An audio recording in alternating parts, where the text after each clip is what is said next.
కుడి వచ్చిన మీ అందరికీ ప్రభు నామంలో వందనాలు తెలియపరుస్తున్నాను. యేసయ్య నామానికి స్తోత్రం కలుగును గాక. హల్లెలూయా. సో నెహెమ్యా గ్రంథ పుస్తక ధ్యానంలో మనం ఉన్నాం. నెహెమ్యా గ్రంథంలో ఇప్పటికే 3 ప్రసంగాలు మనం మాట్లాడుకోవటం జరిగింది. మొదటిది నెహెమ్యా గ్రంథ పుస్తక పరిచయం మాట్లాడాం. 13 అధ్యాయాలని మాట్లాడుతూ ఆ 13 అధ్యాయాల్లో 13 రకాల ప్రసంగాలు ఉన్నాయి అన్నట్లుగా నేను మీతో మాట్లాడటం జరిగింది. దాని తర్వాత మీకు మొదటి అధ్యాయంలో ఆర్ అనే సిరీస్లో 13 రకాల ఆర్లు ఉన్నాయి అని మాట్లాడుతూ ఈ 13 రకాల ఆరుల్లో మీకు రెస్పాండ్ అనేటటువంటి ప్రసంగాన్ని మొదటగా, పోయిన ఆదివారం బల్లారాధనలో రిపెంటెన్స్ అనేటటువంటి ప్రసంగాన్ని రెండో ప్రసంగంగా మాట్లాడటం జరిగింది. ఈరోజు 3వ ప్రసంగాన్ని మనం మాట్లాడుకుందాం. నెహెమ్యా గ్రంథ పుస్తకాన్ని ఓపెన్ చేసి ఉంచండి, మొదటి అధ్యాయాన్ని. ఈరోజు మరొక ఆర్ అనేటటువంటి సిరీస్ మనం మాట్లాడుకుంటాం. అయితే ఇందులో నెహెమ్యా ఎప్పుడైతే సమస్యను విన్నాడో ఆ సమస్యని గురించి స్పందిస్తూ కూర్చుండి ఏడ్చి కొన్ని దినాలు ఉపవాసం ఉండి దేవునికి ప్రార్థన చేశాడు. రెండోది, ఆయన ప్రార్థన చేస్తూ రిపెంట్ అయ్యాడు, పశ్చాత్తాపడ్డాడు. సో ఈ 2 ప్రసంగాలు మనం విన్నాం. ఆయన ప్రార్థనంతా 10వ వచనం దాకా చేసిన తర్వాత 11వ వచనంలో ఆయన ఒక ప్రార్థన చేస్తాడు దేవుడికి. దేవా, నీ దాసుడినైనటువంటి నాకు ఒక ఆలోచన ఉంది. నేనేదైతే ఆలోచిస్తున్నానో నా ఆలోచనను నువ్వు సఫలపరచాలి, మరియు ఈ మనుష్యుడు అనగా ఈ రాజు నా యందు దయచూపునట్లుగా నువ్వు నాకు అనుగ్రహం దయచేయాలి అని దేవుడితో ప్రార్థన చేసుకున్నాడు. ప్రాకారాలు పడిపోయాయి, మనుషులు బహుశ్రమల్లో ఉన్నారు, నిందించబడుతున్నారని విన్న తర్వాత ఆయన కూర్చుండి ఏడ్చి ఉపవాసం ఉండి పశ్చాత్తాపడిన తర్వాత ఆ 100 రోజుల ప్రార్థనలో ఆయన తీసుకున్న నిర్ణయం ఏంటనంటే పడిపోయిన ప్రాకారాలను తిరిగి కట్టాలనే ఆలోచన ఆయనకి ప్రారంభమైంది. ఆ ఆలోచనకు రాజు సహకారం ఉండాలి, సామాన్యమైన ప్రజల సహకారం కూడా ఉండాలని ఆయన నిర్ణయించుకొని అప్పుడు దేవుడి దగ్గర ఇలా ప్రార్థన చేస్తున్నాడు. నాకు ఒక ఆలోచన ఉంది ప్రభు, ఆలోచనను సఫలపరచాలి. దానికి ఎవరెవరైతే సపోర్ట్ కావాలో వాళ్ళందరి యొక్క సహకారం కూడా నాకు అనుగ్రహించబడాలి, దానికి మీ సహాయం నాకు దయచేయండి అని ప్రార్థన చేస్తాడు. సో ఈరోజు మీకు ఒక ప్రసంగాన్ని నేను చెప్పాలనుకుంటున్నాను. ఏదైనా ఒక పనిని మనం చెయ్యాలి అని అనుకున్నప్పుడు 2వ అధ్యాయం 4వ వచనం 5వ వచనాన్ని మీరు గమనిస్తే అప్పుడు రాజు నీకేం చెయ్యాలని నువ్వు అనుకుంటున్నావు అన్నప్పుడు ఈ నెహెమ్యా గారు ఒక మాట అంటారు. నీ సముఖమునందు నేను దయ పొందిన ఎడల, 5వ వచనం 2వ అధ్యాయం 5వ వచనం, నా పితరుల సమాధులుండు పట్టణమును తిరిగి కట్టునట్లుగా నన్ను యోధా దేశానికి పంపుడని వేడుకొనుచున్నానని నేను మనవి చేసి తిని అని అంటాడు. పడిపోయిన ప్రాకారాల గురించి ఏడ్చాడు, లేకపోతే పడిపోయిన ప్రాకారాల గురించి ఉపవాసం ఉన్నాడు, పడిపోయిన ప్రాకారాల గురించి పశ్చాత్తాపడ్డాడు. చాలామంది సమస్యను గురించి వింటారు, విన్న తర్వాత అయ్యో పాపం అని జాలి పడతారు లేదా ఏడుస్తారు, లేదా విని ఏడ్చిన తర్వాత కొంతమంది ఇక నెక్స్ట్ ఏమి చేయకుండా అలాగే మౌనంగా ఉండిపోతారు. కానీ నెహెమ్యా మాత్రం మాటలతో కాక క్రియలతో తన పనిని ప్రారంభించడానికి ప్రయత్నం చేశాడు. పడిపోయిన ప్రాకారాల గురించి ఏడుస్తూ కూర్చుంటే అవి కట్టబడవు, పడిపోయిన ప్రాకారాల గురించి అయ్యో పాపం అనుకుంటా కూర్చుంటే అవి కట్టబడవు. కానీ నేనే ఒక అడుగు ముందుకేస్తే ఖచ్చితంగా ఈ ప్రాకారాలు కట్టబడతాయి అని నిర్ణయం తీసుకొని ఆయన ఒక పదం మాట్లాడతాడు, నన్ను పంపండి అని అంటాడు. నన్ను అన్నది అండర్లైన్ చేసుకుంటే మీరు ఎప్పుడైనా ఏదైనా ఒక మార్పు, అది వ్యక్తిగత జీవితంలోనో, కుటుంబ జీవితంలోనో, సంఘ జీవితంలోనో, సమాజ జీవితంలోనో ఏదైనా మార్పు తీసుకొని రావాలి అని అన్నప్పుడు ఫస్ట్ నేను నిలబడాలి, నేను స్టాండ్ తీసుకోవాలి, దాని కొరకు నేను ముందుకు రావాలి అన్నది మొట్టమొదటి స్టెప్ అయి ఉంటుంది. నేను నిలబడకుండా నాతో పాటు ఇంకొకరు నిలబడరు, నేను వెళ్ళకుండా నాతో కలిసి ఇంకొకరు రారు, నేను కట్టడానికి పూనుకోకపోతే ఇంకొకళ్ళు వచ్చి కట్టడానికి పూనుకోరు. రాజు సహాయం అడగటానికంటే ముందు రాజుతో నెహెమ్యా అంటున్న మాట, అది కట్టాలనుకుంటున్నాను, అందుకు ఫస్ట్ నేను వెళ్తాను, నన్ను అక్కడికి పంపటానికి పర్మిషన్ ఇవ్వండి, నేను వెళ్తాను. దీన్ని ఈ విధంగా నేను మీతో మాట్లాడతాను. మూడవ ప్రసంగం ఏంటంటే రైజ్. ఈ థర్డ్ ఆర్, మూడవ ఆర్ ఏంటంటే రైజ్ అనేటటువంటి మాట, నిలబడటం, దేవుని పని కొరకు నిలబడుట. నెహెమ్యా ఇలా కూడా అనొచ్చు, రాజా నా ప్రాంతం ప్రాకారాలు పడిపోయినాయి, నువ్వు కొంచెం సహకారం చేస్తే ఆ డబ్బులు వాళ్ళకి ఇస్తాను, వాళ్ళు కట్టుకుంటారు అని కూడా అనొచ్చు. లేదా నువ్వు కొన్ని కట్టడిస్తే మా వాళ్ళు ప్రాకారం కట్టుకుంటారని కూడా చెప్పొచ్చు. లేదా నువ్వు దగ్గరుండి అది కట్టించవా అని కూడా అడగొచ్చు. ఈ ఆప్షన్లో ఏ ఆప్షన్ అన్న ఉంటుంది. కానీ నెహెమ్యా చేసిన పని ఏంటనంటే, ఆదైనప్పుడు ఆ ఆలోచన కొరకు నిలబడాల్సింది కూడా నేనే అని అనుకున్నాడు. మీకు అర్థం అవటానికి చెప్తున్నాను. నీ వ్యక్తిగతంగా నీ జీవితం బాగుపడాలి అని అనుకున్నప్పుడు, నీ జీవితం కొరకు అడుగులు వేయాల్సింది ఫస్ట్ నువ్వై ఉంటావు, కానీ నీ పక్కనోళ్ళు కాదు. నీ జీవితంలో ఏదైనా మార్చుకోవాలనుకుంటున్నావు, ఏదన్నా సాధించాలనుకుంటున్నావు అన్నప్పుడు నువ్వే మొదట అడుగు వేయాలి. నీ జీవిత మార్పు కొరకు అలవాట్లు మానేయాలన్నా, లేదా భక్తి చేయాలన్నా, ప్రార్థనా జీవితాన్ని పెంపొందించాలన్నా, ఆత్మీయ క్రమశిక్షణ ప్రారంభం అవ్వాలన్నా, దేవుని కొరకు నువ్వు ఏదైనా చేయాలన్నా నువ్వు మొదట ఇనిషియేట్ తీసుకోవాలి.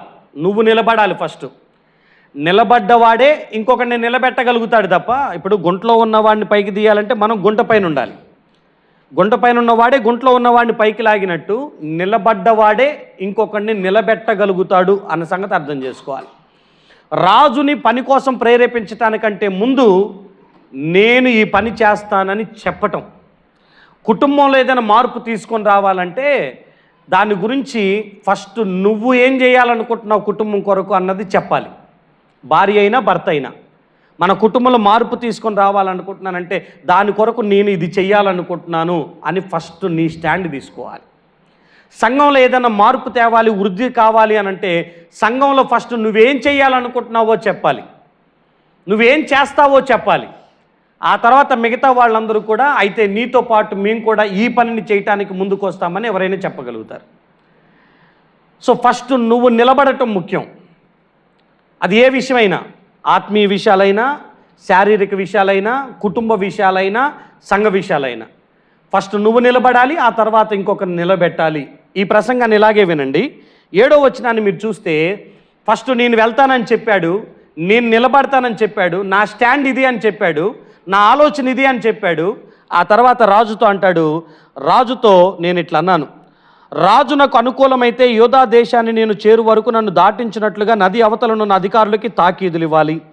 పట్టణ ప్రాకారానికి, మందిరంతో సంబంధించిన కోట గుమ్మాలకి, నేను ప్రవేశించబోతున్న ఇంటికి దూలాలు మ్రానులు ఇచ్చినట్లుగా రాజుగారి అడవుల్ని కాయు ఆశాపునకు ఒక తాకీదు ఇయుడని అడిగాను. అప్పుడు రాజు నా మనవి ఆలకించాడు, వాటన్నిటిని ఇచ్చి పంపించాడు, గుర్రపు రౌతులతో నన్ను పంపించాడని రాసి ఉంటుంది. నా వైపు చూడండి, జాగ్రత్తగా వినండి. ఏదైనా ఒక పని చేయాలనుకున్నప్పుడు నువ్వు ఒంటరిగా చేయాలనుకోవటం కంటే నీ పనిని నీతో పాటు ఇంకొక నలుగురు కలిసి పని చేయాలని అనుకోవటం చాలా గొప్ప విషయం. నెహెమ్యా ఒక్కడే గోడను కట్టలేడు. నెహెమ్యా తను నిలబడి ఇంకొకరిని నిలబెట్టుకోగలిగితే, తను చేస్తూ ఇంకొకళ్ళ సహకారం కూడా తీసుకోగలిగితే 52 రోజుల్లో గొప్ప కార్యాన్ని చాలా తొందరగా పూర్తి చేయడానికి అవకాశం ఉంటుంది. నెహెమ్యా గ్రంథం మనకి చాలా నేర్పిస్తుంది. దీన్ని అన్ని విషయాలకు అప్లై చేసుకుందాం. నెహెమ్యా తను నిలబడి తర్వాత ఎవరిని వాడాలో వాళ్ళని వాడుతున్నాడు, రాజుని ఇన్వాల్వ్ చేస్తున్నాడు. రాజా ఈ పని కొరకు నువ్వు కూడా నిలబడాలి, నువ్వు కూడా సహకారం చేయాలి. ఆ తర్వాత 2వ అధ్యాయం 17వ వచనం చూడండి పక్క పేజీలో. అయితే వారితో నేను ఎట్లంటిని, ఎవరితో? యెరూషలేములో ఉన్నటువంటి నివాసులతో. ఏమంటున్నాడు? మనకు కలిగిన శ్రమ మీకు తెలుసు, యెరూషలేము ఎట్లు పాడైపోయిందో, దాని గుమ్మాలు ఎట్లా కాల్చబడ్డాయో మీరు చూశారు. మనం ఇక మీదట నింద రాకుండా యెరూషలేము యొక్క ప్రాకారాన్ని మరలా కడదాం.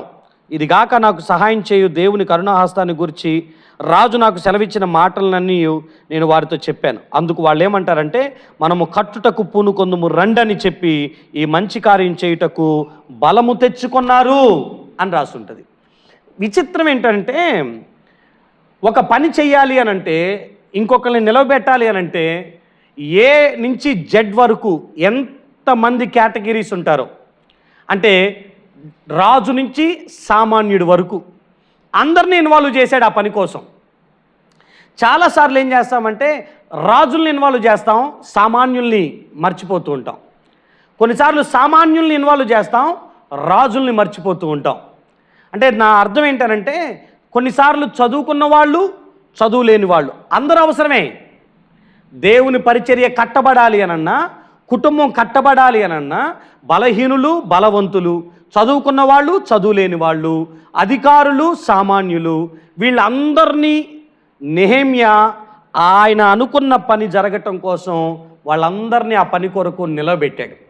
వాళ్ళందరినీ లేవనెత్తుతున్నాడు, రైజ్ చేస్తున్నాడు. వాళ్ళని ఆయన నిలబట్టడంతో పాటు ఇతరులని నిలబెడుతున్నాడు. సో ఈరోజు ఈ ప్రసంగాన్ని ఈ రెండు రకాలుగా వినండి. నిలబడు, నిలబెట్టు అనేటటువంటి ప్రసంగం.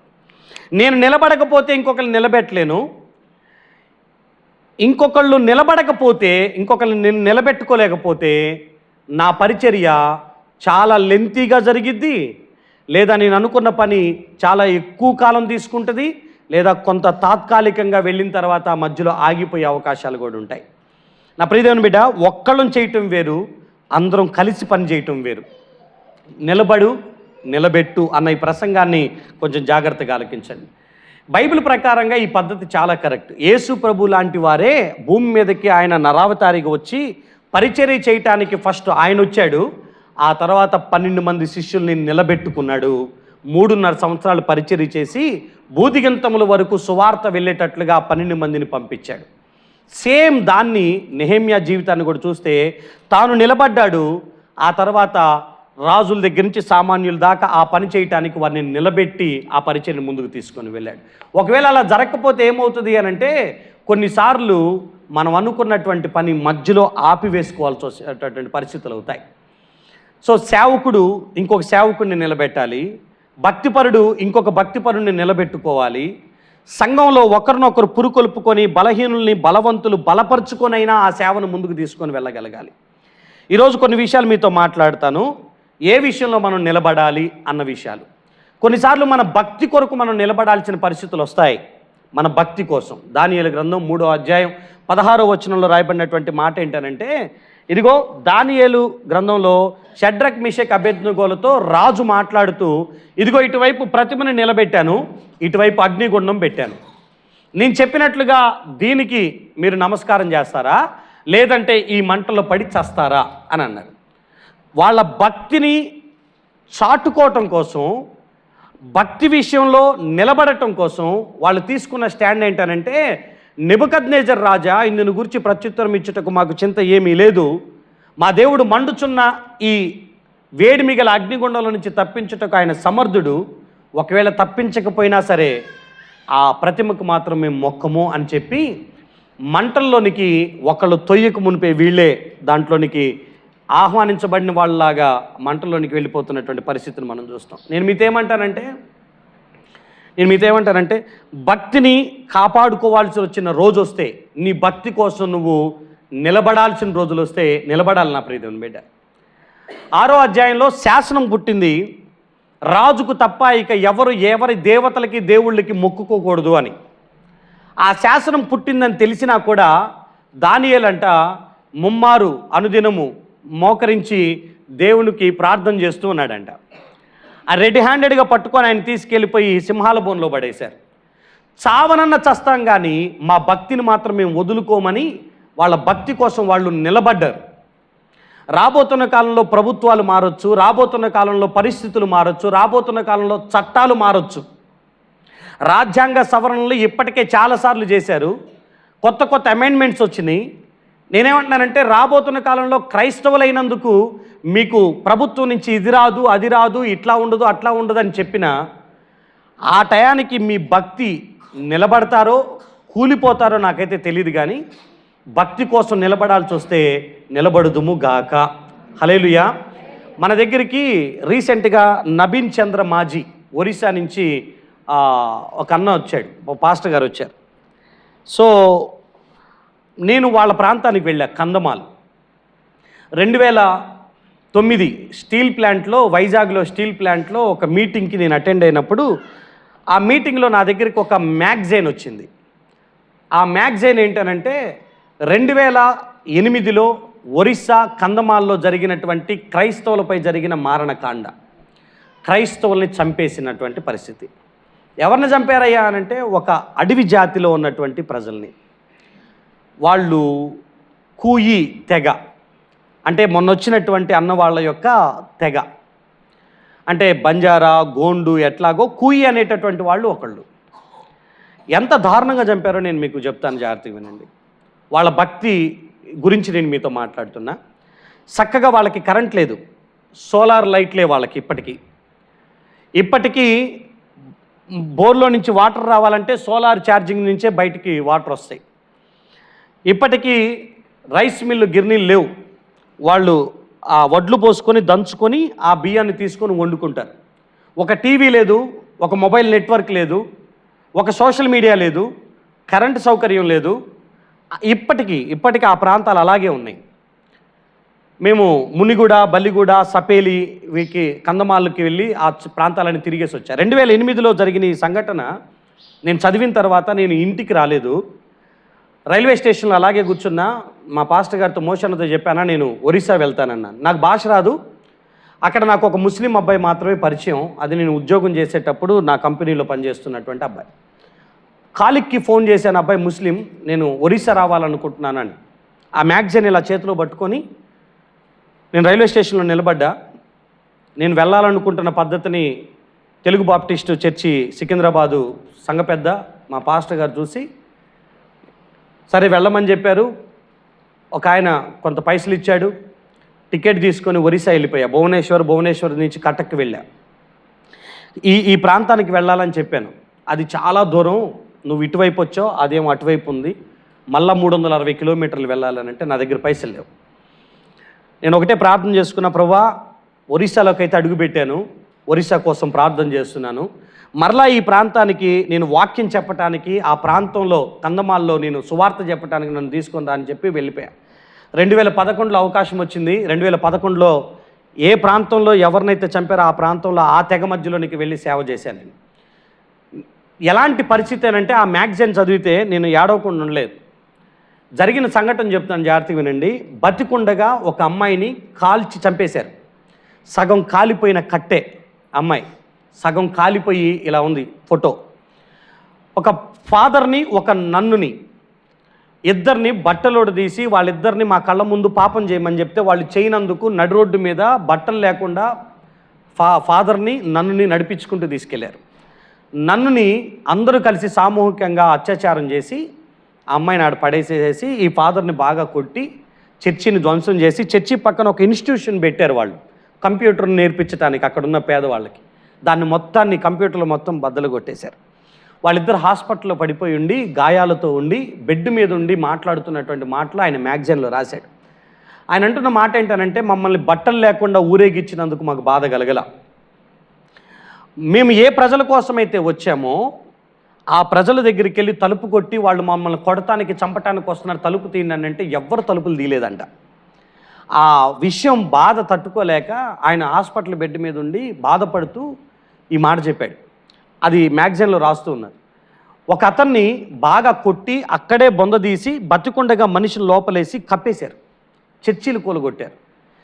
నబీన్ యొక్క తెగ మొత్తాన్ని అస్తవ్యస్తం చేశారు. ఆ తాండా చుట్టూ అలుముకొని అందరిని, చాలామందిని చంపేశారు. చాలామంది పారిపోయారు అడవిలోకి. ఆ తర్వాత వీళ్ళ భక్తి ఏమన్నా తగ్గుతుందా, వీళ్ళు ఏమన్నా దేవుణ్ణి వదిలిపెట్టారా అని చూస్తే ఈ నబీన్ బాయ్ వాళ్ళ కుటుంబంలో ఉన్న అన్నదమ్ములు అందరూ కూడా ఇప్పటికీ దేవుని కొరకు బతుకుతున్నారు, ఇప్పటికీ సేవ చేస్తున్నారు. ఆ ప్రాంతంలో ఇప్పటికీ దేవుని బిడ్డలుగానే ఉన్నారు తప్ప మరొక దేవుణ్ణి నమ్మటానికి, మొక్కటానికి వాళ్ళు సిద్ధంగా లేరు. పర్సిక్యూషన్ ఎంత జరిగినా ఇప్పటికీ ప్రభు కొరకే బతుకుతున్నారు. మీరు మొన్న వచ్చినటువంటి ఆ నబీన్ బాయ్ని మీరు చూసుంటారు. ఎండిపోయిన గూడులాగా ఉన్నాడు ఆయన. ఆయన పరిస్థితి ఏంటనంటే, నా ప్రాంతపు ప్రజలకి నేను చదువు ఇవ్వాలి, నా ప్రాంతపు ప్రజలకి నేను సేవ గురించి చెప్పాలి, నా ప్రాంతపు ప్రజల్ని దేవుళ్ళలోకి నడిపించుకోవాలని సేవ చేస్తున్నాడు. ఆయన కింద 15 మంది 20 మంది సేవకుల్ని ప్రిపేర్ చేసుకున్నాడు. ఎంత పర్సిక్యూషన్ జరిగినా దేవుని కొరకు వాళ్ళ భక్తిని కాపాడుకోవటం కోసం నిలబడాల్సి వస్తే ఒరిస్సా ప్రాంతంలో కందమాల ప్రజలు నిలబడ్డారు. మణిపూర్లో జరిగినటువంటి సంఘటన, అక్కడ పరిస్థితులు బాగా ఇబ్బందిగా ఉన్నప్పుడు మనోజ్ కుమార్ అని ఇంపాల్లో ఉంటారు, ఆయనకి నేను ఫోన్ చేసి అడిగా, ఏం జరుగుతుందన్న అసలు అక్కడ మణిపూర్లో అని. అన్న బయటికి ఏం జరుగుతుందో మాకు తెలియదు, ఇంటర్నెట్ ఇక్కడ బంద్ చేశారు, కానీ ఇక్కడ జరుగుతున్న విషయాలు చెప్తున్నాను. నాకు ఒక 20/10 చర్చి ఉంటుంది, దాన్ని కూలగొట్టారు. ఒక 20 మంది విశ్వాసులు ఉంటారు, వాళ్ళలో కొంతమందిని చంపేశారు, కొంతమంది చెదిరిపోయారు. ప్రస్తుతానికి నేను ఎవరి కంటికి కనపడకుండా అండర్గ్రౌండ్లో దాక్కున్నాను. నేను కనపడితే నన్ను చంపేస్తారు, క్రైస్తవుడు అని అంటే చంపేస్తున్నారు. ఏంటన్న పరిస్థితి అంటే ప్రార్థన చేస్తున్నాం, మొబైల్లో కాన్ఫరెన్సులు పెట్టుకొని వాక్యం చెప్పుకుంటున్నాం, మందిరంలాగా ఇట్లా కూడుకోవటానికి లేదు, మా పరిస్థితులు దారుణంగా ఉన్నాయి, మా కోసం ప్రార్థన చేయండి. ఇన్ని పరిస్థితులు జరుగుతుంటే వాళ్ళు చచ్చిపోతున్నారు, లేకపోతే మందిరాలు కూలిపోతున్నాయి, దాక్కొని పరిచయం చేస్తున్నారు తప్ప దేవుళ్ళలో నుంచి వాళ్ళ భక్తిని పక్కకు తీసుకోవటానికి లేకుండా పోయింది. నాకు తెలియదు రాబోతున్న కాలంలో ఎలాంటి చట్టాలు వస్తాయో. మీ రిజర్వేషన్లు తీసేస్తామంటారా, మీ బెనిఫిట్లు ఆపేస్తామంటారా, అసలు మిమ్మల్ని మనుషులుగానే చూడమంటారా, లేకపోతే భక్తి చేస్తున్నందుకు మిమ్మల్ని ఎన్ని శ్రమల పాలు చేస్తారు, మీ కుటుంబానికి ఎన్ని శ్రమలు తీసుకొచ్చి పెడతారు, నాకెన్ని శ్రమలు మనకు తెలియదు. కానీ ఆ టయానికి నీ భక్తి కోసం నువ్వు నిలబడతావో లేకపోతే జారిపోతావో నాకైతే తెలియదు. మనలో చాలామంది దగ్గు తగ్గలేదనో, తుమ్ములు తగ్గలేదనో, జ్వరం తగ్గలేదనో వెనక్కి వెళ్ళిపోయేవాళ్ళు కొంతమంది. నేను అనుకున్నది జరగలేదని దేవుడి మీద అలిగి వెనక్కి వెళ్ళిపోయేవాళ్ళు కొంతమంది. ప్రాణాలకు పోతున్నా కూడా మా దేవుడే మాకు ముఖ్యం అనుకున్నటువంటి భక్తిని వాళ్ళు చేశారు.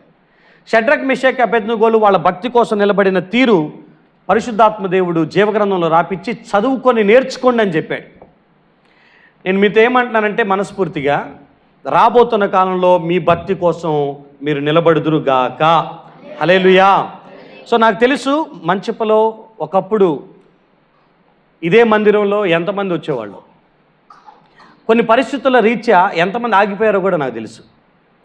కానీ మొండిగా ఏదన్నా జరగని, ఏ పరిస్థితులు ఎలాగన్నా ఉండని, మేము ప్రభువుని నమ్ముకున్నాం, ఆ దేవుడి మీదే, ఆ పేరు మీదే, ఆ భక్తిలోనే ఉంటామని మొండిగా ఇదే ఊర్లో ఎన్ని పరిస్థితులు జరుగుతున్నా దేవుడి కొరకు ముందుకు వస్తున్నటువంటి మిమ్మల్ని బట్టి నిత్యము ప్రభుకి నేను వందనస్తున్నై ఉన్నాను. మిమ్మల్ని బట్టి, ఎందుకంటే మీరు ఎదుర్కొన్న పరిస్థితులు ఏంటో నాకు తెలుసు, మీ దగ్గరికి ఎలాంటి మాటలు వచ్చినాయో నాకు తెలుసు.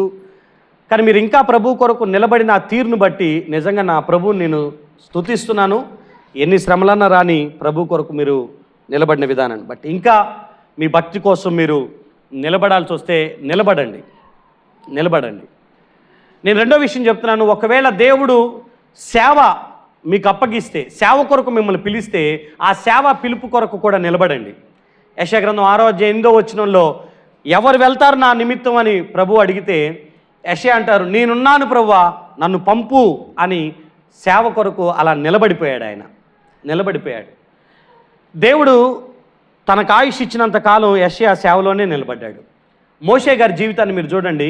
40 సంవత్సరాలు సుఖభోగాలు అనుభవించి ఐగుప్తులో నుంచి బయటకు వచ్చి మిద్యానులో ఇంకో 40 సంవత్సరాలు ఒక భార్య, 2 పిల్లల్ని కలిగి పశువుల మందను మేపుకుంటున్న టైంలో 80వ ఏట అగ్ని పొదలో దేవుడు దర్శనమిస్తే దేవుడితో ఒక మాట చెప్పారు, నాకు నాలుక మాంద్యం ఉంది, నాకు భయం ఉంది, నేను వెళ్ళలేనేమో. అంటే నువ్వు వెళ్ళి సేవ చేయాలని అంటే భార్య పిల్లల్ని వదిలిపెట్టి 40 సంవత్సరాలు సేవలో ఉండి ఆ సేవలోనే తన ప్రాణాలు వదులుకున్నటువంటి మోషే, ఆయన సేవా పిలుపు కొరకు నిలబడిపోయాడు, అన్నిటినీ త్యాగం చేసి. వాళ్ళ అన్న అహరోను గారు మోషే గారు సేవ కోసం వస్తుంటే ఎదురుగా వెళ్ళి ఆయన కౌగిలించుకొని మంచి చెడులు మాట్లాడుకుంటూ ఒక మాట అన్నాడు, నా దేవుడు నీకు ఎదురెళ్ళమని చెప్పాడు, నీకు ట్రాన్స్లేటర్గా పనిచేయమని చెప్పాడు, నీకు సహకారిగా ఉండమని చెప్పాడు అని తాను బ్రతికినంత కాలం కూడా మోషే గారి పక్కన సేవ చేస్తూనే తన జీవితాన్ని ముగించేసేసుకున్నాడు అహరోను. నేను మీతో ఈ పదాన్ని జ్ఞాపకం చేస్తున్నాను. సేవ పిలుపు ఒకవేళ మీలో ఎవరికైనా వస్తే ఆ సేవ కొరకు అలా నిలబడిపోండి. మీ పిలుపు మీద నిలబడండి, మీ భక్తి మీద మీరు నిలబడండి. కొన్నిసార్లు ఒకవేళ సేవకుల కోసం నిలబడాల్సి వస్తే సేవకుల కోసం నిలబడండి. 1 రాజుల గ్రంథం 18వ అధ్యాయం దగ్గరికి మీరు రండి. 1 రాజుల గ్రంథం 18వ అధ్యాయం. ఆయన పేరు ఓబద్య.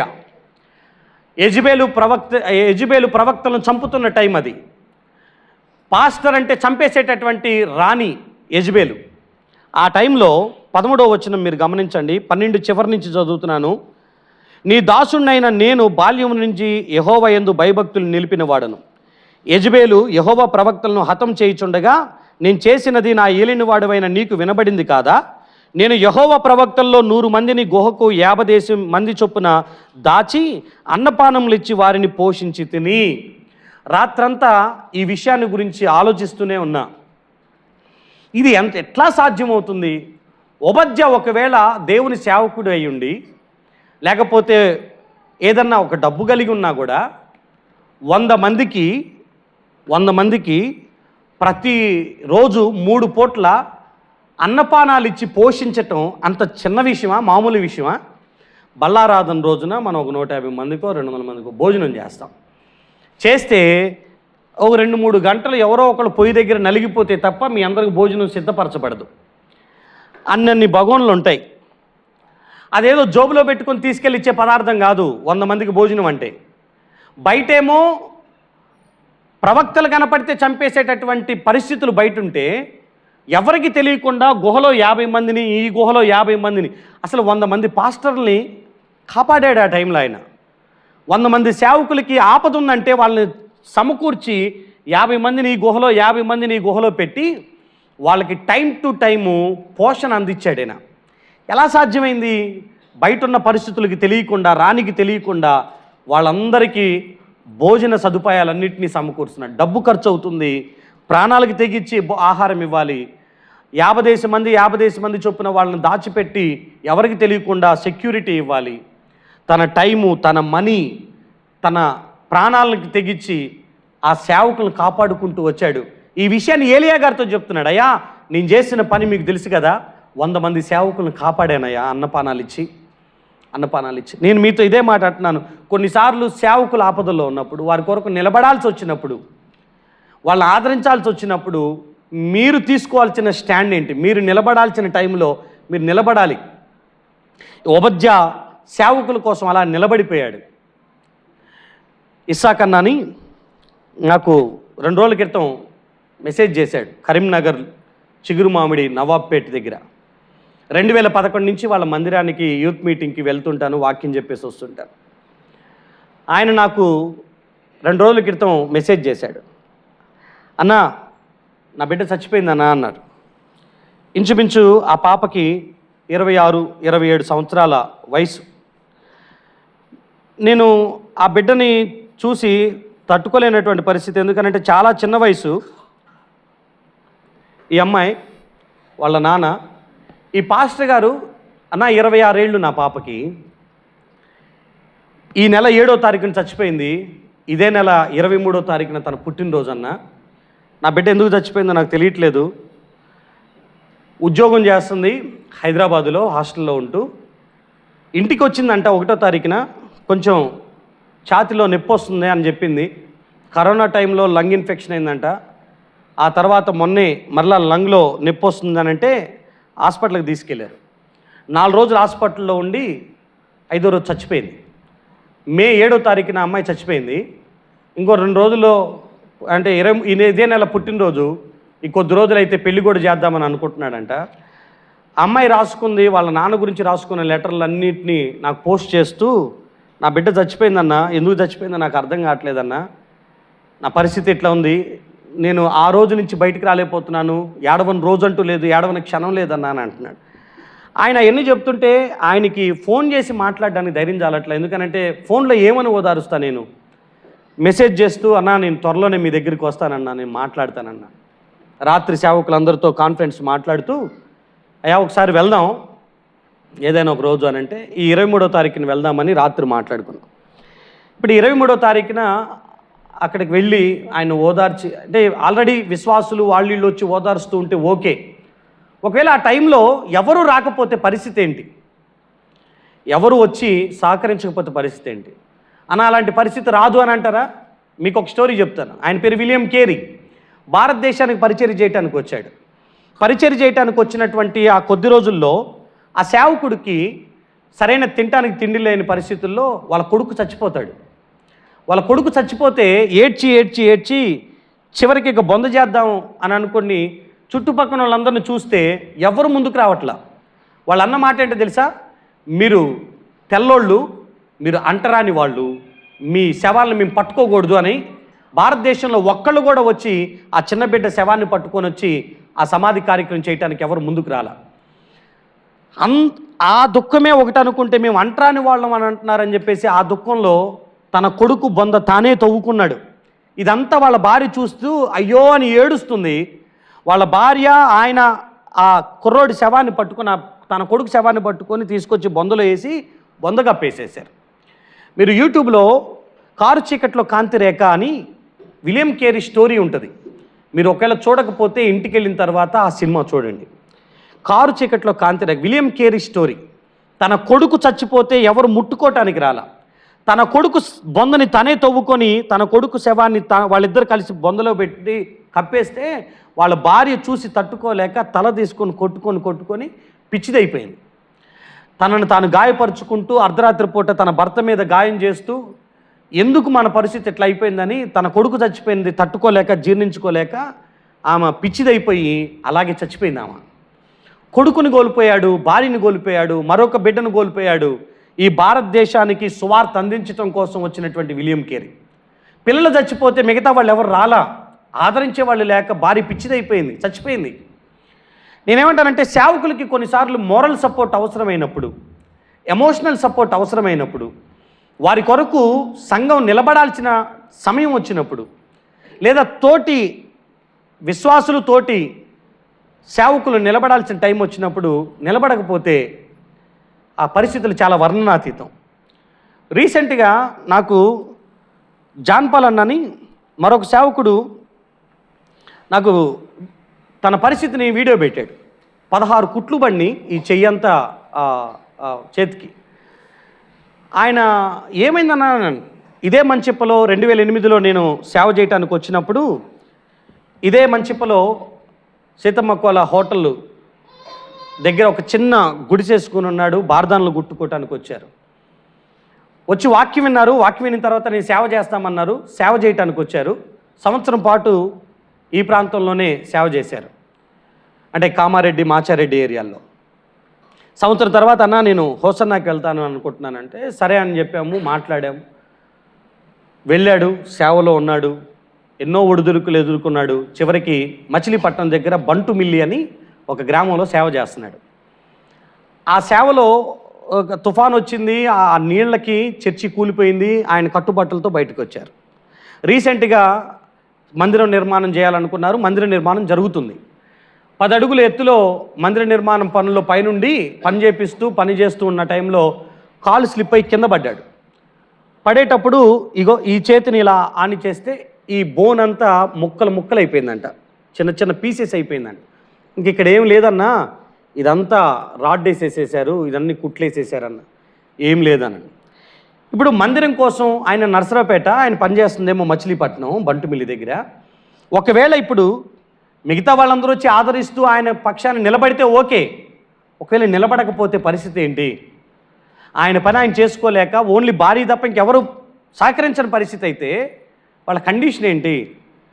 సేవకులకి కొన్నిసార్లు ఆపద వచ్చినప్పుడు, కష్టం వచ్చినప్పుడు నిలబడాల్సిన టైంలో తోటి సేవకులు, తోటి విశ్వాసులు నిలబడకపోతే చాలా కష్టం. సేవకుల కోసం కొన్నిసార్లు నిలబడాలి, నీ భక్తి కోసం కొన్నిసార్లు నిలబడాలి, సేవ కోసం కొన్నిసార్లు, సేవా పిలుపు కోసం కొన్నిసార్లు నిలబడాలి, సంఘ అభివృద్ధి కోసం కొన్నిసార్లు నిలబడాల్సి వస్తే నిలబడాలి. బర్నబా, పౌలు అంత్యోక్య సంఘం కోసం సంవత్సరం పాటు ఆ సంఘంలోనే ఉండిపోయారు. మొట్టమొదటిసారిగా అంత్యోక్య సంఘంలో ఉన్న వారిని క్రైస్తవులు అని పిలిచే అంత గొప్పగా వారిని తీర్చిదిద్దారు. కొన్నిసార్లు సంఘ అభివృద్ధి కోసం నిలబడాల్సి వస్తే నిలబడాలి. ప్రియదేవుని బిడ్డలారా, మీ అందరితో ఈ మాట జ్ఞాపకం చేస్తే, కొన్నిసార్లు దేవుని నామ అవమానానికి గురవుతుందనుకున్నప్పుడు నిలబడాలి. దావీదులాగా సున్నతి లేని ఫిలిస్తీయుడు జీవంగల దేవుణ్ణి దూషించుటకు ఎంతటి వాడు అని ఆ ఫిలిస్తీయుడి మీదకి యుద్ధానికి వెళ్ళిపోయాడు దావీదు. ఆయన రోషం ఏంటనంటే, నా దేవుణ్ణి అనటానికి వీడు ఎంతటి వాడు, సున్నతి లేనివాడని ఫిలిస్తీయుడి మీదకి, తనకంటే ఎక్కువ బలం ఉన్నటువంటి వాడి మీదకి యుద్ధానికి వెళ్ళిపోయి యెహోవాదే ఈ యుద్ధం అనుకుంటూ ముందుకెళ్ళిపోయి గెలిచేసి వచ్చాడు. ఆయన కేవలం దేవుడి నామాన్ని దూషిస్తున్నాడు అన్న కారణంతో. కొన్నిసార్లు నిలబడాల్సిన రోజులు వచ్చినప్పుడు నిలబడాలి నా ప్రియ దేవుని బిడ్డ. దేవుడి నామాన్ని అవమానిస్తున్నప్పుడు, దూషిస్తున్నప్పుడు, లేకపోతే సేవని ఇబ్బంది చేస్తున్న టైంలో నిలబడాల్సిన రోజులు వచ్చినప్పుడు మనం నిలబడాలి. సేవకుడికి లేదా సంఘానికి, సేవకి, సేవా పిలుపుకి, భక్తికి ఏదైనా నిలబడాల్సి వస్తే మీరు నిలబడాలి. ఇదే విధంగా నేను ఇంకో మాట అంటున్నాను, నీ కుటుంబం కొరకు నువ్వు నిలబడాల్సిన రోజు వస్తే నువ్వే ఇనిషియేట్ తీసుకోవాలి. నేను ఆడ మనిషిని, నేను మగ మనిషిని అన్న తేడా లేదు. కుటుంబం కొరకు నిలబడాల్సిన రోజులు వచ్చినాయా, దీన్ని నిలబడాలి. మీరంతా ఈ పరిస్థితులు మార్చాలి, ఈ కుటుంబ విధి విధానాలు మార్చాలి, ఆర్థిక స్థితిగతులు మార్చాలనుకున్నప్పుడు నువ్వే ఒక నిర్ణయం తీసుకొని ముందుకు రావాలి. నెహెమ్యా ఏమన్నాడు, మీరు వెళ్ళి వాటిని కట్టమని చెప్పట్లా, నేను కడతానికి ఫస్ట్ నేను వెళ్తాను అని ఫస్ట్ ఆయన నిర్ణయం చెప్పాడు.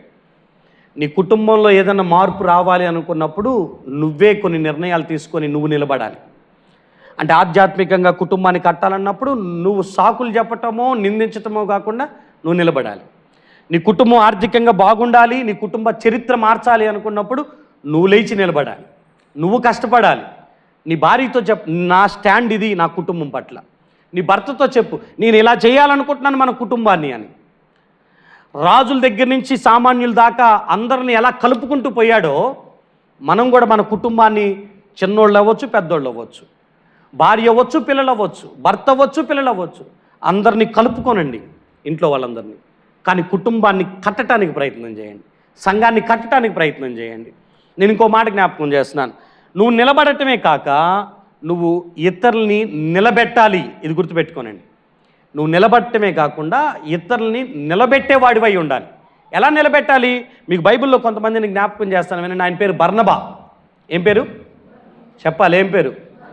ఏడే ఉన్నారా లేదా చెప్పండి ఒకసారి. బర్నబా అనండి. బరబ్బా అంటున్నారు ఎవరో. బర్నబా బందిపోటు దొంగ. బర్నబా అనండి. బైబిల్లో బర్నబా అంటే అర్థం ఏంటంటే ఆదరణ పుత్రుడు, హెచ్చరిక పుత్రుడు అని. ఇంగ్లీష్లో ఒక మంచి మాట రాస్తుంది తెలుసా? ఇంగ్లీష్లో ఆయన పేరేంటనంటే సన్ ఆఫ్ ఎంకరేజ్మెంట్ అంట. ప్రోత్సహించే పుత్రుడు అని. ఎంకరేజ్మెంట్ చేస్తాడు, బాగా ఎంకరేజ్ చేస్తాడు. మీకు బైబిల్లో ఒక మాట జ్ఞాపకం చేస్తాను. 11వ అధ్యాయం 23వ వచనం అపోస్తుల కార్యాల దగ్గరికి మీరు రండి. అపోస్తుల కార్యాలు 11వ అధ్యాయం 23వ వచనం చదువుతారా? అతడు వచ్చి దేవుని కృపను చూచి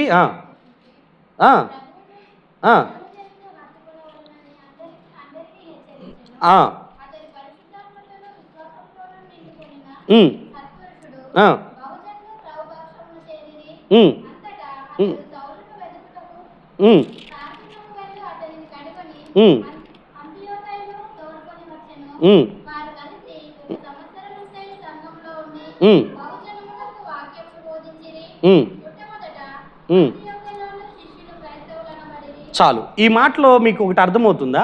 ఎవరైనా ఒకరు రండి. ఇప్పుడు బర్నబా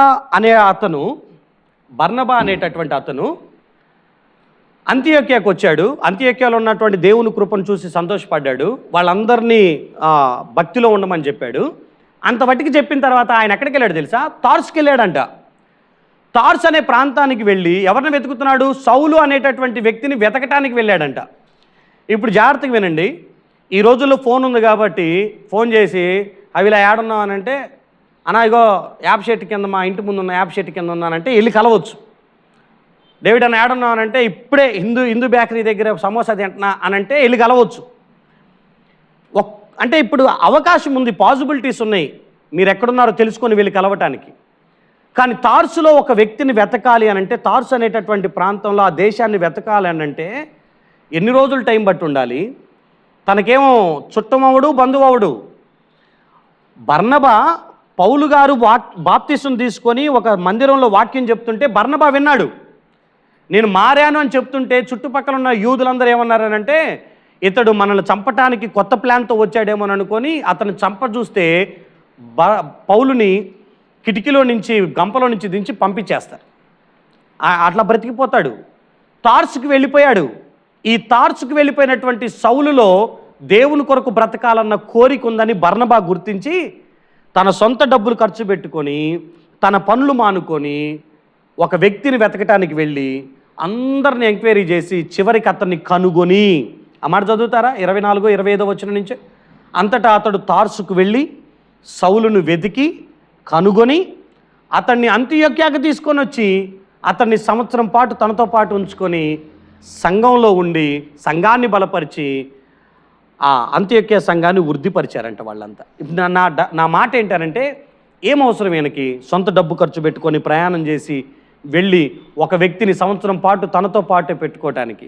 తనకుందో లేదో తెలియదు, తన పరిస్థితి ఏంటో తెలుసా? తన దగ్గర ఉన్నదంతా అమ్మేసేసి సేవకి ఇచ్చేసేసాడు. అపోస్తుల కార్యాలు 4వ అధ్యాయం 58వ వచనం దగ్గరికి మీరు రండి. 36వ వచనం దగ్గరికి రండి. 4:36. కుప్రాలో పుట్టిన లేవీడగు యోసేపు అను ఒకడుండెను. ఇతనికి అపోస్తులుడు హెచ్చరిక పుత్రుడు అని అర్థమిచ్చు బర్నబా అని పేరు పెట్టి ఉండేది. ఇతడు భూమి గలవాడై ఉండి దానిని అమ్మి దాని వెల తెచ్చి అపోస్తుల పాదాల యొద్ద పెట్టెను అని రాసుంటుంది. తన దగ్గర ఉన్న భూమి అంతా ఆల్రెడీ అమ్మేసేసి సేవకి ఇచ్చేసేసాడు. ఇతని దగ్గర ఉన్నాయో లేదో తెలియదు, కానీ ఇతడు ఒక సేవకుడిని వెతుక్కుంటూ వెళ్ళి, ఈరోజు పౌలు అనేటటువంటి వ్యక్తి సేవ చేస్తున్నాడు, గొప్ప సేవ చేశాడని కనపడుతున్నాడంటే దాని వెనకున్నటువంటి వ్యక్తి ఎవరు? మీరున్నారా? ఎవరు?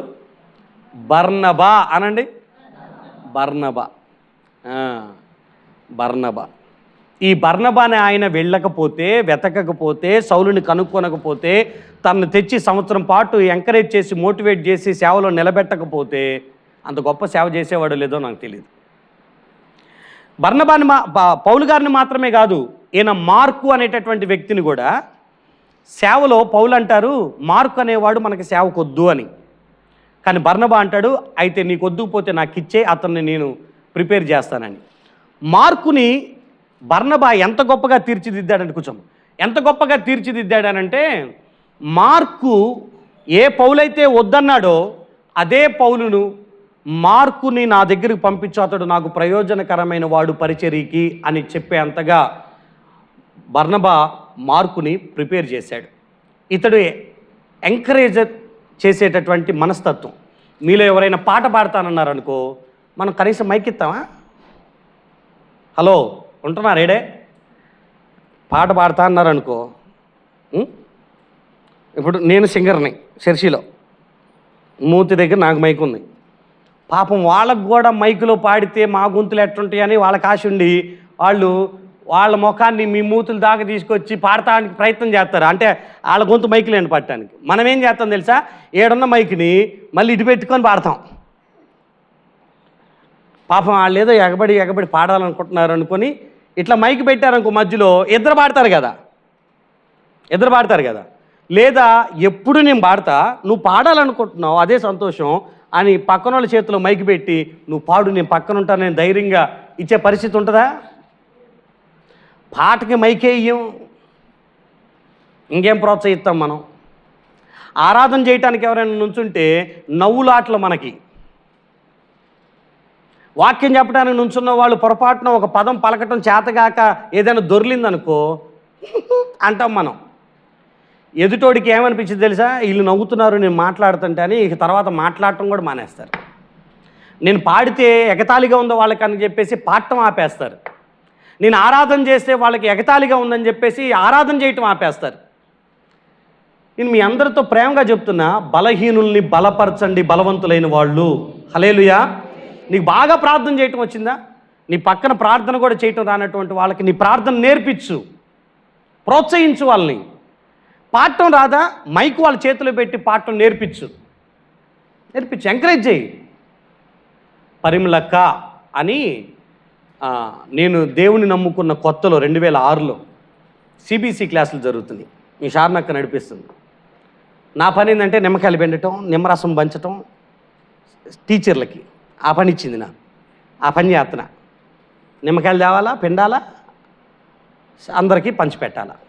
వెనకాల ఎక్కడో నుంచున్నా, పిల్లలందరూ ముందు ఎగురుతున్నారు, ముందేమో సండే స్కూల్ టీచర్స్ డ్యాన్స్ చేపిస్తున్నా పరిమళక్క వాళ్ళు. నేను వెనకాల నుంచున్నా. లాస్ట్లో పరిమళక్క పిలిచి ఓ పాటకి యాక్షన్ చేయమంది. ఏం పాట? జెమినీ టీవీ కన్నా ఈ టీవీ కన్నా అని ఓ పాట ఉంటుంది. ఫస్ట్ టైం సండే స్కూల్ పిల్లల ముందు జెమినీ టీవీ కన్నా ఈ టీవీ కన్నా అని పాడా. నేను ఎట్ట చేశాను ఎట్ట పాడాను అనేది నాకు అర్థం కాలేదు, కానీ అందరికంటే ముందు చప్పట్లు కొట్టింది పరిమళక్కే. నా పేరు రాసుకుంది, స్టేజ్ మీద నాకు ఒక గిఫ్ట్ ఇచ్చింది. నాకు ఇప్పటికీ ఆ బుక్ ఉంది, దాని మీద పరిమళ అని ఉంటుంది. ఒక స్పైరల్ నోట్బుక్ ఇచ్చింది గిఫ్ట్గా అందరి ముందు. ఫస్ట్ ఎంకరేజ్మెంట్ ఏంటంటే నేను పాడితే అందరికి బాగా నచ్చింది అన్నట్లుగా నమ్మించేంతగా నన్ను నమ్మించి చేసింది. ఆ తర్వాత పాట పాడటం నాకు చేత కాకపోతే పాడు, నువ్వు బాగుంటుంది, పాడితే బాగుంటుంది, పాడితే బాగుంటుంది అని మైక్ ఇచ్చి మరీ ఎంకరేజ్ చేసినటువంటి. నేనేమంటానంటే ఎవరో ఒకళ్ళు మనల్ని ఎంకరేజ్ చేయకపోతే మనం ఎప్పుడు ముందుకు వస్తాం? ఎప్పుడు ముందుకు వస్తాం? సేవకుడిగా నేను ఇంకొక నలుగురు సేవకులు తయారు చేయలేకపోతే, విశ్వాసిగా భక్తి చేస్తున్న వారిగా మీరు ఇంకొకరిని భక్తిలోకి నడిపించటం, ఇంకొకరిని నిలబెట్టడం మీకు కుదరకపోతే, మీ పక్కన వాళ్ళు ఒకసారి ఇటువైపు మీ పక్కన వాళ్ళు జాగ్రత్త చూడండి, ఊరకాడ చూడండి కదా, తెలిసిన వాళ్ళేనా వాళ్ళు? నిజంగా తెలిసిన వాళ్ళే కదా, చాలా సంవత్సరాల నుంచి చూస్తున్నారు కదా, పేరు తెలుసా వాళ్ళది? మీరు తల ఒప్పొద్దు. ఇందాక అడిగా సామెతల గ్రంథం చదివారా అన్న, చదివామన్నారు. ఎన్నో అధ్యాయం 10 అధ్యాయాలు చదివాను. ఏముంది 10వ అధ్యాయం? నేను అడగను అనుకున్నారు వాళ్ళు. 10వ అధ్యాయంలో ఏముందన్న గుర్తులేదు అంటున్నారు వాళ్ళు. ఇప్పుడు మీరు కూడా ఏం పేరు అని అంటే తెలుసు అన్నారు అనుకో, నేను పేరు అడుగుతా ఇప్పుడు. అందుకని నిజం చెప్పండి, మీ పక్కన వాళ్ళు తెలుసా మీకు? నిజంగా తెలియకపోతే ఇప్పుడే అడగండి, నేను మళ్ళీ అడిగిన తర్వాత మళ్ళీ బాధపడద్దు. ఏం పేరు మీ పక్కన వాళ్ళ పేరు అడగండి. ఆ పిల్ల పేరు తెలుసా? తెలుసా ఆమె పేరు? ఏం పేరు? రెప్కక్క. Very good. అమ్మా నీ పేరు? ఆ పిల్ల పేరు తెలుసా? అడుగు. ఆమె పేరేం తెలుసమ్మా? కరుణానా? కరుణానేలే. ఏదో చెప్పాను. మీ ఇద్దరు ఒకరికొకరి పేరు తెలుసుగా, అదే అంటున్నా. నేనేమంటానంటే మీతో, మీ పక్కనోళ్ళు పేర్లు తెలుసు కదా, ఇంకొక మాట అడగనా? వాళ్ళకి ఏమొచ్చు ఏం రాదు తెలుసా? ఆత్మీయంగా మీ పక్కనోళ్ళని చూసినప్పుడు ఈ అమ్మాయి పాట బాగా పాడిద్ది, ఈ అమ్మాయికి పాట రాదు, ఈ అమ్మాయికి ప్రార్థన రాదు, లేకపోతే ఇతనికి ఇది రాదు అని వెంటనే వాళ్ళు చూడగానే ఏదైనా చెప్పగలిగే పరిస్థితి ఉందా? ఒకవేళ ఆ పరిస్థితి ఉండి మీరు గమనిస్తే మీకు వచ్చిన దాన్ని వాళ్ళకి పంచటం నేర్చుకోనండి. మీరు వాళ్ళని ఎంకరేజ్ చేయండి ప్లీజ్. మీ అందరికీ ఒక మాట చెప్తున్నా, మీరు నిలబడ్డారు, ఇంకొకరిని నిలబెట్టడానికే మీరు నిలబడ్డారు, అది గుర్తుపెట్టుకోనండి. దేవుడు మీకు ఇచ్చిన వరం మీ పక్కన వాళ్ళకు కూడా ఇవ్వాలి, మీ ద్వారా అందించాలన్న ఉద్దేశం. నాకు రీసెంట్గా రాహుల్ని జోసఫ్ని మాట్లాడుతూ, రే మీరు ఒకళ్ళు మ్యూజిక్ నేర్చుకోనండి, ఒకళ్ళు డోలక్ నేర్చుకోండి, ఒకళ్ళు కంజర్ నేర్చుకోనండి, ఒకళ్ళు ఎడిటింగ్ నేర్చుకోనండి అని చెప్పా. వెంటనే రాహుల్ ఉండి, అన్న మరి ఎవరిని అడగాలి అని అంటే, లవణన్నను అడగండి రా అని. అంటే అప్పటికే 9:30 అయిపోతుంది. అన్న ఇప్పుడు ఫోన్ చేస్తానన్న, ఇప్పుడు చేస్తే లేపుతాడో లేదో మరి చెయ్యను. వాళ్ళు చేశారు, మాట్లాడారు. నాకు రాహుల్ వచ్చి అంటున్నాడు, అన్న లవణన్న వస్తున్నాడు అన్న. అది 9:30 అవుతుంది, ఈ టైంలో సిరిపూర్ నుంచి నీ ఒక్కడి కోసం వస్తాడు. ఎందుకు వస్తున్నాడు అని అంటే, మేము నేర్చుకుంటాము అని వీళ్ళు అన్నారంట. మీరు నేర్చుకుంటానంటే నేను వచ్చి నేర్పించేసి వెళ్తానని చెప్పేసి 9:30కి సిరిపూర్ నుంచి బండేసుకొని పిల్లగాడు ఈ ఇద్దరు పిల్లలకి నేర్పించడానికి మందిరానికి వచ్చి నేర్పించేసి వెళ్ళాడు. డోలక్ ఎట్లా కొట్టాలి, ఎడిటింగ్ ఎట్లా చేయాలి, కంజర్ ఎట్లా కొట్టాలి, ఆ క్లాసులు చెప్పి అక్కడి నుంచి వెళ్ళిపోయాడు. అతనికన్నా ఆసక్తిని బట్టి నాకు నిజంగా చాలా సంతోషం అనిపించింది. ఎవరైనా ఏం చెప్తారు, రేపు వస్తాలే, ఎల్లుండి వస్తాలే, ఆదివారం వచ్చినప్పుడు చూసుకుందాంలే, మనం కలిసినప్పుడు మాట్లాడుకుందాంలే అంటారు. నువ్వు నేర్చుకుంటానన్నావా, నేను వస్తున్నాను నాగని చెప్పి ఆ టైంకి బయలుదేరేసి వచ్చాడు. నాకు చాలా ముచ్చట అనిపించింది. అలా ఎంకరేజ్ చేసేటటువంటి హృదయం ఉండాలి. ఫిలిప్పీ పత్రిక 2వ అధ్యాయం 4వ వచనంలో రాయబడినటువంటి మాట ఏంటో తెలుసా?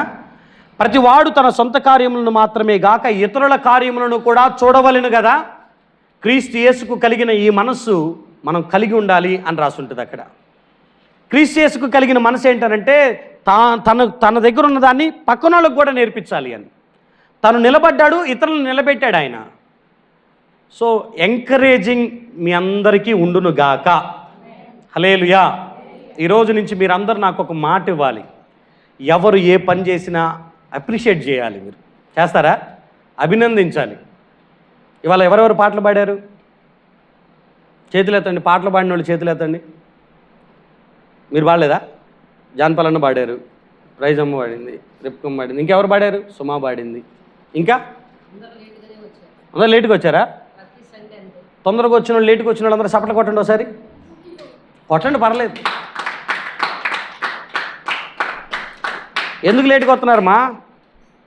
నేను తొందరగా వచ్చేయండి.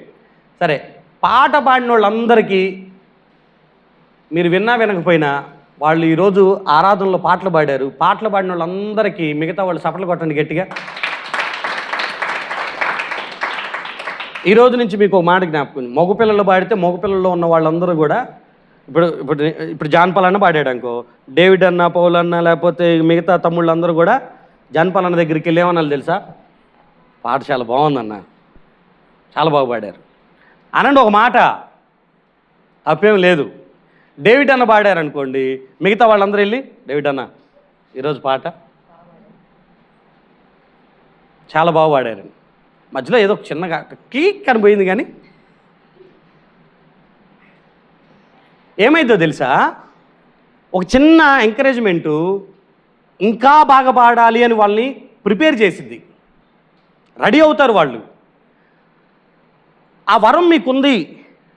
తమ్ముళ్ళు ఏదైనా చిన్న పని చేశారనుకో, ఇందాక వచ్చేసరికి ఆ పిల్ల సౌండ్ సిస్టమ్ పెడతా కూర్చుంది. ఎవరైనా ఏ పనన్నా చేస్తే అప్రిషియేట్ చేయండి. నా జీవితంలో నేను ఒకటి నేర్చుకున్నా, అంటే బయటికి ఎక్కడికన్నా వెళ్ళని, ఎవరు ఏ తిండన్నా పెట్టని, ఉప్పు ఉండని ఉప్పు లేకపోని, కారం ఉండని కారం లేకపోని, రుచి ఉండని రుచి లేకపోని, ఫస్ట్ ముద్ద పెట్టుకొని ఫస్ట్ నా నోటితో ఎవరు చెప్పినా చెప్పకపోయినా నేనైతే ఫస్ట్ చెప్పడానికి ట్రై చేస్తాను. ఎందుకనంటే మేము వచ్చి ఆ ఒక్క ముద్ద తినటం కోసం 2 గంటలు కష్టపడతారు వాళ్ళు. కొంచెం ఉప్పు తగ్గితే తగ్గింది, కారం ఎక్కువైతే ఎక్కువైంది. ఇంట్లో చెప్పుకుంటాం, కొంచెం కారం తీసుకొని రా, కొంచెం ఉప్పు తీసుకొని రా. బయట ఎక్కడ తిన్నా మన కోసం ప్రయాసపడిన వాళ్ళకి ఒక మాట, వంట చాలా దైవకృప, చాలా బాగా చేసావు అని అంటే చాలుగా చేసిన కష్టం అంతా మర్చిపోతారు వాళ్ళు. వేసారాక వంటలు చాలా బాగున్నాయి అన్నాడు చాలు. నేను చూస్తా బల్లారాధనప్పుడు అందరూ భోజనం చేసేటప్పుడు నేను ఒక్కడిని అడుగుతా, వంటలు బాగున్నాయా అంట. మిగతా వాళ్ళలో అంటారు కొంతమంది వాళ్ళు ఇట్ట అన్నారంటే నాకు ఇక నేను వాళ్ళని కదిలేనిక నోరు తెరిచి గట్టిగా చెప్తే మిగతా వంట చేసిన వాళ్ళు బాధపడతారని ఇక వాళ్ళ వైపు చూడను. వాళ్ళు ఇట్ట అన్నారంటే ఇటు తిరిగి బాగున్నాయి అంట. ఇటు ఉప్పు తగ్గితే తగ్గింది, ఒక మాట అని వెళ్ళిపోతే అయిపోయింది కదా. ఎంకరేజ్ చేసే మనసు మనకు వచ్చును గాక. హల్లెలూయా చెప్పండి కదా గట్టిగా, హల్లెలూయా. ప్రోత్సాహం సంఘాల్లో అవసరం. చిన్న పని చేసినా అది అవసరం. ఎంకరేజ్ చేయండి, మిగతా వాళ్ళతో మాట్లాడండి. డ్రమ్ ప్లే చేసినా, కంజరు కొట్టినా, ఏది చేసినా ఎంకరేజ్ చేయండి.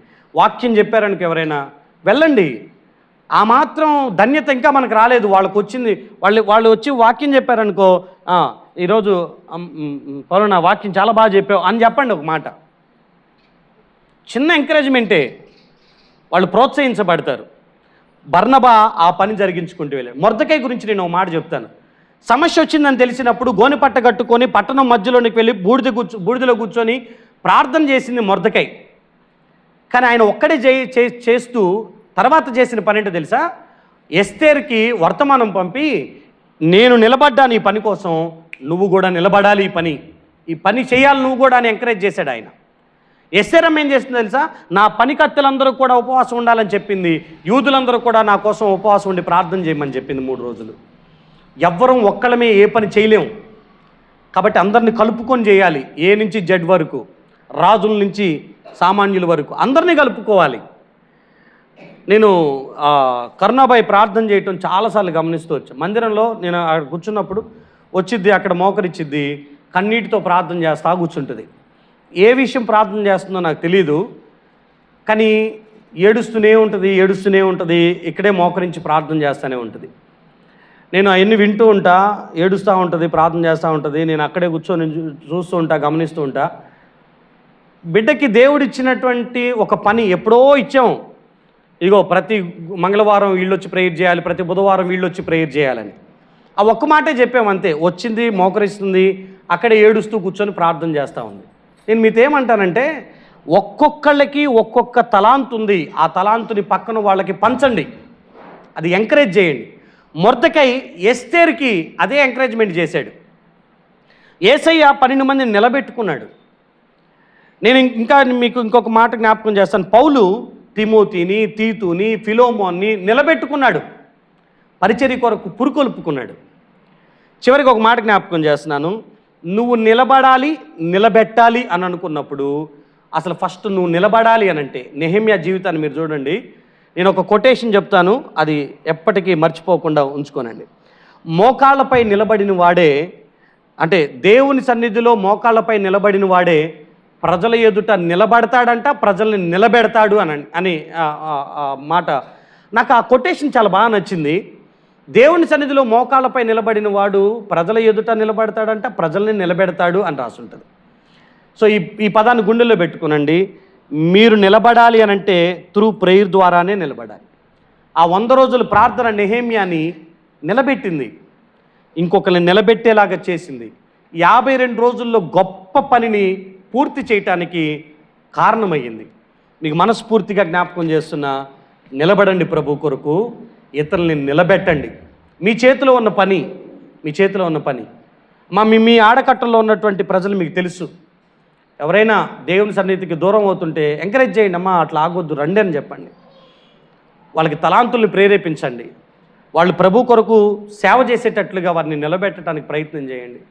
ఎప్పుడైతే మీరు ఈ పనిలో పాలిభాగస్తులు అవుతారో, నిజంగా చెప్తున్నాను, ఆయన పేరు హడ్సన్ టైలర్. 50 సంవత్సరాలు పరిచర్య చేశాడు చైనాలో. ఆయన చైనాలో మొట్టమొదటిసారిగా అడుగు పెడితే ఆయన బ్లాక్ బ్లేజర్ వేసుకొని అక్కడ దిగితే నల్లకోటు దయ్యం అని రాళ్ళు తీసుకొని కొట్టి తరిమేశారు హడ్సన్ టైలర్ని. ఎప్పుడు చూడని వింత డ్రెస్సులో ఆయన వచ్చాడు, ఒక బ్లేజర్ వేసుకొని వచ్చాడు ఒక ఫారినరు. ఆయన రాళ్ళు తీసుకొని కొట్టి తరిమేశారు, నల్లకోటు దయ్యం అని. ఆయన అర్థం చేసుకున్నాడు, ఓకే వీళ్ళలాగా నేను మారాలనుకొని వాళ్ళ వస్త్రధారణ ధరించి వాళ్ళలాగా హెయిర్ కట్ చేసుకొని వాళ్ళ మధ్యలోకి వెళ్ళాడు. 50 సంవత్సరాలు పరిచయం చేశాడు హడ్సన్ టైలర్ చైనాలో. దాదాపుగా 800 మంది మిషనరీలని చైనా మరియు ఇతర దేశాలకి సువార్త పనిచేయడానికి పంపించాడు ఆయన. ఇప్పుడు నేనేమంటానంటే, నువ్వు నిలబెట్టకపోతే జరిగేటటువంటిది ఏంటంటే సేవ అర్ధాంతరంగా కూలిపోతుంది. మీకు ఒక మాట చెప్తాను, ఒక మిషనరీ చెప్పినటువంటి మాట. సేవకుడికి సమాధి ఉండాలంట, కానీ సేవకు సమాధి ఉండకూడదంట. ప్రకాశమై చచ్చిపోయే టయానికి కొంతమంది సేవకులు కనుక సంఘంలో ఉన్నట్టయితే సిర్పూర్ సంఘం 3 ముక్కలు అయ్యేది కాదు. నా మాట మీకు అర్థమవుతుందా? సో సేవకుడు బ్రతికుండగానే సేవకులు తయారవ్వాలి. అలా అవ్వకపోతే సేవ విచ్ఛిన్నమైపోతుంది.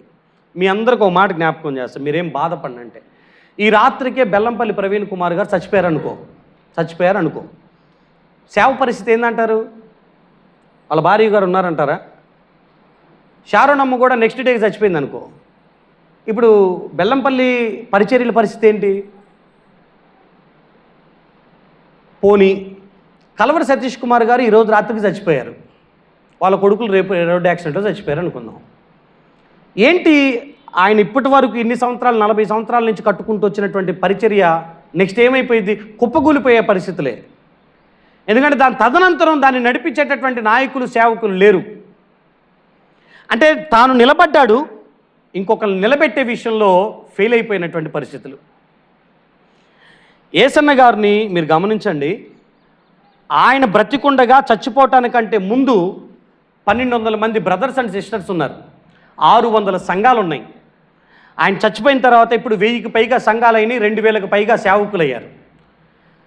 ఒక 5గురిని చీఫ్ పాస్టర్స్గా నిలబెట్టి ఆయన బ్రతికుండగానే వాళ్ళని అభిషేకించి, ఆయన బ్రతికుండగానే ఆయనతో పాటు సేవలు తిప్పి నాయకులుగా తర్ఫీదు చేసి తన పరిచర్యను ముగించుకొని వెళ్ళిపోయాడు.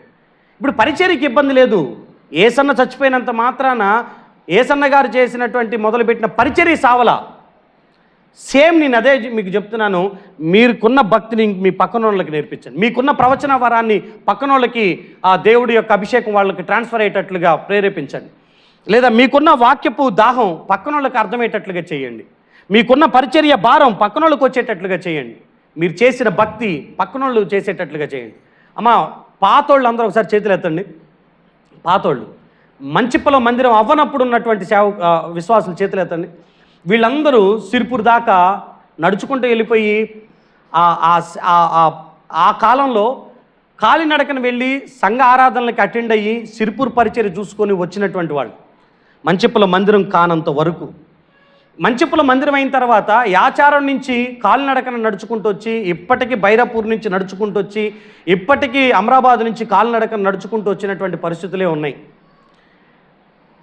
నేనేమంటానంటే పాతకాలపు భక్తిని ఇప్పుడున్న జనరేషన్కి మీరే నేర్పించండి. ఒకప్పుడు మేమందరం కలిసి ఇలా వెళ్ళేవాళ్ళం, ఒకప్పుడు మేమందరం కలిసి ఇలా పరిచర్య చేసేవాళ్ళం, ఒకప్పుడు మేమందరం ఇలా ఉండేవాళ్ళం అని పాత వాళ్ళు కొత్త వాళ్ళకి ఎంకరేజ్ చేయండి.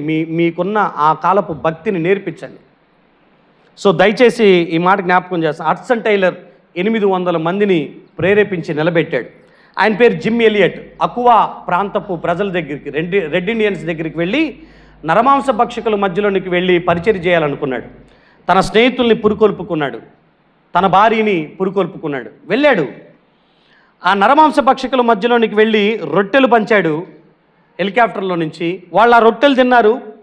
3 రోజుల తర్వాత ఆయన అనుకున్నాడు, నేను దిగితే ఇక నన్ను వాళ్ళు ఆహ్వానిస్తారు, నా రొట్టెలు తింటారు తప్ప నన్ను ఏమి చేయరు అనుకున్నాడు. వెళ్ళేటప్పుడు వాళ్ళ భార్యతో ఒకటే మాట చెప్పుకున్నాడు, అక్కడికి నన్ను వాళ్ళు బతకనిస్తే సువార్త చెప్తా, ఒకవేళ నన్ను చంపేస్తే వాళ్ళ నోటికి ఆహారం అయిపోతాననుకొని వెళ్ళాడు. ఆయన బృందం దిగారు. మీరు యూట్యూబ్లో ఈ మూవీ కూడా ఉంటుంది, జిమ్ ఎలియట్ జీవిత చరిత్ర కొట్టండి, మీకు వస్తుంది. ఆయన రొట్టెలు పట్టుకొని వెళ్తూ చిన్నగా అడుగు వేసుకుంటూ వెళ్తుంటే వాళ్ళు రొట్టెలను చూడట్లేదు, రొట్టెలు పట్టుకున్న జిమ్ ఎలియట్ని ఎలా తినాలని ఆలోచించుకుంటూ వచ్చి వాళ్ళ చేతిలో ఉన్న బల్లెం తీసుకొని ఆయన గుండెల్లో దింపి వాళ్ళ స్నేహితులను కూడా చంపేసేసి వాళ్ళ శవాల్ని పీక్కు తిన్నారు. ఈ విషయం అంతా తెలుసుకొని కొంతమంది వెళ్ళిపోయారు ఆడవాళ్ళు. జిమ్ ఎలియట్ భార్య ఎలిజబెత్ ఎలియట్ ఒకటే నిర్ణయం తీసుకుంది, నా భర్త ఎవరి కోసమైతే ప్రాణాలు ఇచ్చాడో వాళ్ళ కోసం నేను నిలబడాలి అని అనుకొని ఆమె వాళ్ళ మధ్యలోనికి మరలా వచ్చి సువార్త చెప్పడానికి వస్తే అక్కడున్న పరిస్థితి ఏంటంటే మగవాళ్ళ శవాన్ని తింటారు కానీ ఆడవాళ్ళ శవాన్ని తినరంట ఆ జాతి వాళ్ళు. ఇదే అవకాశంగా తీసుకొని తన భార్య తన భర్త చనిపోయినటువంటి ప్లేస్లోని సువార్త చెప్పటం ప్రారంభించింది. ఆ ప్రాంతపు ప్రజలందరికీ సువార్త చెప్పి యేసయ్య ప్రేమను చెప్పి ఆడ మందిరం కట్టి వాళ్ళలో కొంతమందిని సేవకులుగా తర్ఫీదు చేసి ఒక పెద్ద సభ పెట్టింది అమెరికాలో. ఆ సభలో ఆమె మాట్లాడుతూ, నా భర్తని ఇదే జాతి వాళ్ళు చంపుకొని తిన్నారు, నా భర్తను చంపేసి తిన్నారు అని అంటే అక్కడున్న అదే జాతి పాస్టర్ గారు అందరి ముందు వచ్చారు ఒప్పుకుంటున్న మాట, నీ భర్తను తిన్న వాళ్ళలో నేను కూడా ఉన్నానమ్మా, ఇప్పుడు నేను నీ సువార్తను బట్టి ఈ ప్రభువుని తెలుసుకున్న నేను సేవకుండయ్యానని సాక్ష్యం చెప్పింది. నేనేమంటానంటే నిలబడిపోయారు వాళ్ళు సేవ కొరకు, ఇంకొకరిని నిలబెట్టారు వాళ్ళు. అదే ప్రాంతంలో కొంతమంది సేవకుల్ని నిలబెట్టారు. డేవిడ్ లివింగ్స్టన్ గురించి ఆయన మంచి అంటే పూర్తి వైట్లో ఉండేటటువంటి పర్సను డేవిడ్ లివింగ్స్టన్, లండన్ వ్యక్తి. ఆయన ఆఫ్రికాలో పరిచర్య చేయడానికి వెళ్ళి ఆయన కూడా గోధుమ కలర్లోకి మారిపోయి నల్లగైపోయి జుట్టంతా పాలిపోయి ఆయన సేవలో వెళ్తుంటే ఈ భుజాన్ని సింహం కొరికేస్తే ఈ భుజం అంతా పనిచేయదు ఆయనకి ఒక భాగం. ఆయన నడుచుకుంటూ వెళ్తుంటే ఆయన కాలుకి ఒక పాము కుడితే, విషపాము కుడితే ఈ కాలు పనిచేయదు. ఆయన అడవిలో ఒక ప్రాంతం నుంచి ఇంకో ప్రాంతానికి వెళ్ళి సువార్త చెప్పడానికి వెళ్ళేటప్పుడు కొన్ని ముళ్ళు అడ్డుగా ఉంటే ఇలా తీసుకొని వెళ్తున్నప్పుడు ఒక ముళ్ళు డైరెక్ట్గా వచ్చి ఆయన కంటి మీద గుచ్చుకొని ఆయన కనుగుడ్డంతా ఇట్లా జారిపోయింది. ఒక కన్ను కాని రాదు, ఒక చెయ్యి పనిచేయదు, ఒక కాలు పనిచేయదు. చచ్చిపోయే ముందు ఆయన స్ట్రెచ్చర్ మీద పడుకోబెట్టి ఆయన మోసుకుంటూ తీసుకుని వెళ్ళేవాళ్ళు. నడవటానికి ఇక లేదు. చాలా రోజుల తర్వాత ఆయన కలర్ అంతా పోయి నల్లగైపోయి జుట్టు రాలిపోయి కన్ను పోయి అందవికారంగా తయారయ్యి వాళ్ళ భార్యని కలవటానికి వెళ్ళి డోరు కొడితే వాళ్ళ భార్య ఆయన్ని గుర్తుపట్టడానికి కొన్ని గంటల టైం పట్టిందంట. తనను తాను రుజువుపరుచుకోవటానికి, నేను నీ భర్తనే అని చెప్పుకోవటానికి తన పోలికలు పోయినాయి. డేవిడ్ లివింగ్స్టన్ ఆఫ్రికా ప్రజల కొరకు నిలబడిపోయాడు, వాళ్ళ రక్షణ కొరకు అలా ఉండిపోయాడు.